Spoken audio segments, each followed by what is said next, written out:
Good morning. Week number 7. Wow. This is, in so many ways, this is the key to all ministry leadership. Perhaps you've been a listener, or whatever term you'd want to use, to a person who is speaking either in a ministry setting or as a pastor, but they're speaking from an empty well. And your heart and soul says something's not quite right. As our goals for the week state, we need to recognize the primary importance of making spiritual vibrancy a priority, our values and our decisions that are Christ honoring. And my goal at the end of this week, you will commit or renew your commitment to a life of godliness and spiritual vibrancy, and that you will honestly assess your own spiritual health. I've had two situations in my life this week.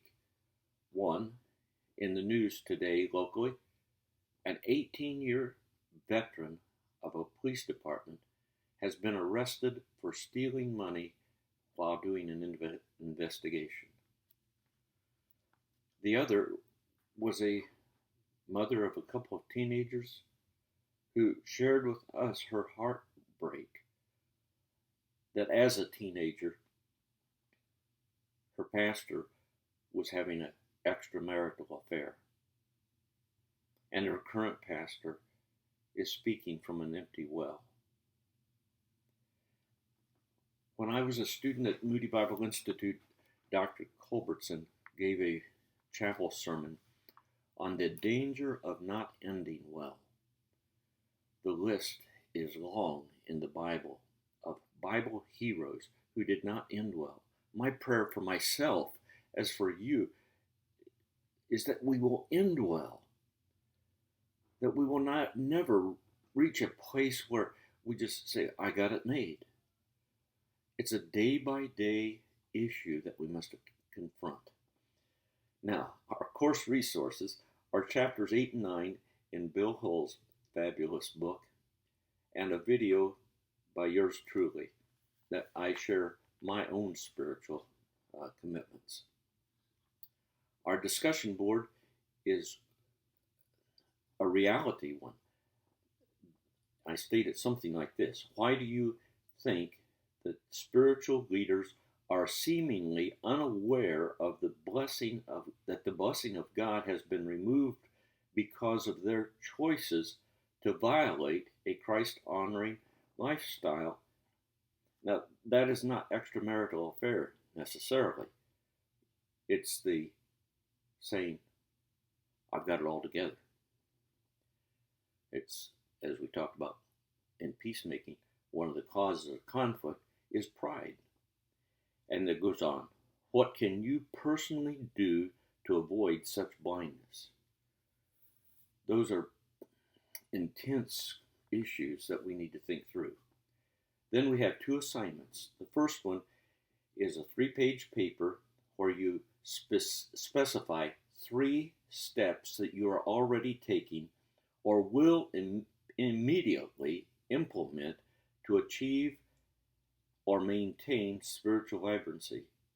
To nurture your own soul, cite 1 scripture reference at least and 1 course resource.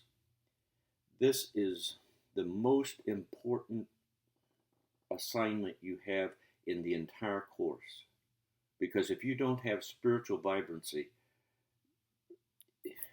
your work is in vain. I hope you catch my passion concern.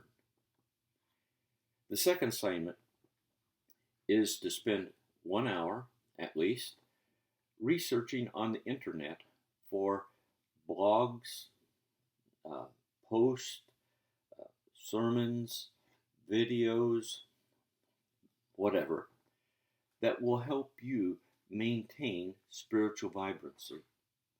These are to be new ones, not ones that you have used for years, This is to expand your awareness of what is available, and you will indeed get heresy. That's reality. Don't search with the term spirituality, because you'll get plenty of interesting heresies and false teaching. So you need to research that, and then you're to list 5 of those. And for 2 of them, you will give a detailed explanation of why they were important and valuable to you. This is such an important resource.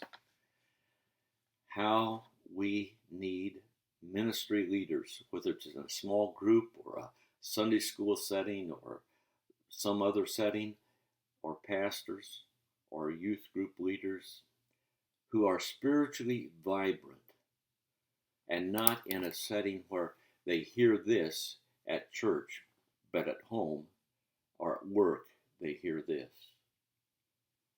Integrity of our walk with Christ.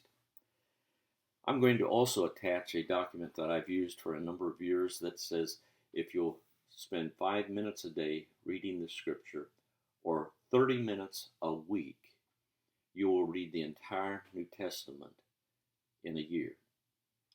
The only problem I have with this is I get reading, my wife and I get reading, and I don't want to stop in the middle of the Sermon on the Mount. I want to keep reading, and so we read ahead. So when we get too far ahead, we take a break and go back and read Proverbs or the 1st and 2nd Samuel or wherever, so that we continue to maintain our spiritual vibrancy. God bless you in this week.